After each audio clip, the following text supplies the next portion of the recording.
Telugu flame YouTube channel ఇప్పుడే subscribe చేసుకోండి. ఇంతవరకు ఎన్నో సీరియల్స్ లో దయ్యాల క్యారెక్టర్స్ ని మనం చూసాం. ప్రస్తుతం టెలికాస్ట్ అవుతున్న సీరియల్లో మళ్ళీ దయ్యం కాన్సెప్ట్ ని తీసుకొస్తున్నారు. మౌన పోరాటం సీరియల్లో ఇప్పుడు దయ్యం క్యారెక్టర్ ని ప్రవేశపెడుతున్నారు. చరణ్ ని పెళ్లి చేసుకోమని నందిని చివరి వరకు ఎంతో పోరాడి కన్ను మూస్తుంది. అయితే నందిని చనిపోవడంతో ఇక సౌందర్య చరణ్ల పెళ్లి అవుతుంది. అయితే నందిని కళ్ళు తీసుకెళ్లి జానకికి పెడతారు. దాంతో జానకి రూపంలో నందిని ఇప్పుడు సౌందర్యని చరణ్ ని ఆటాడుకోబోతోంది. కాంచన సినిమా తరహా ఇప్పుడు మౌన పోరాటం సీరియల్లో సీన్స్ ఉండబోతున్నాయి. ప్రస్తుతం జానకిని ఆవహించి నందిని చరణ్ సౌందర్యాల మీద పగ తీర్చుకోనుంది. అంటే ఇప్పుడు దయ్యం సీన్స్ రాబోతున్నాయి. అత్తారింటికి దారేది సీరియల్లో మనం దయ్యం సీన్స్ ని చూసాం.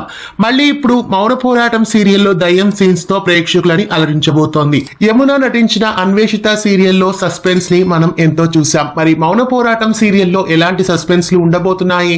దయ్యం కాన్సెప్ట్ తో వస్తున్న ఈ మౌన పోరాటంలో ఎలాంటి ఆసక్తికరమైన ట్విస్ట్స్ ఉండబోతున్నాయి? మధ్యాహ్నం 3 గంటలకి ఈటీవీ బుల్లితెరపై మిస్ కాకుండా చూడండి. ఇలాంటి మరెన్నో అప్డేట్స్ కోసం ఛానల్ ని సబ్స్క్రైబ్ చేసి పక్కనే ఉన్న బెల్ ఐకాన్ ని యాక్టివేట్ చేయండి. తెలుగు ఫ్లేమ్ యూట్యూబ్ ఛానల్ ఇప్పుడే సబ్స్క్రైబ్ చేసుకోండి.